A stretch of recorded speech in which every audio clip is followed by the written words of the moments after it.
This is the Magic Mixer die set from Spellbinders. There are 19 different dies in this set to create this adorable mixer, as well as the bowl with the batter and the word sweet. I'm using it here with a variety of different cardstocks and some metallic cardstock.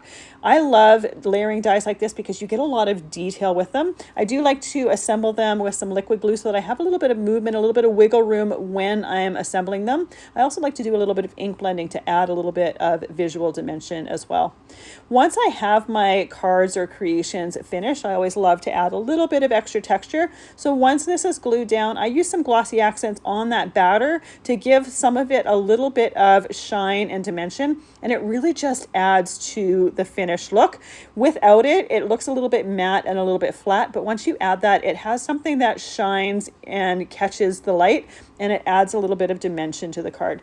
This is fantastic as a card, but I think it would be really fun for a scrapbook layout as well as other projects with a baking theme. So fun to create with and a fun finished look.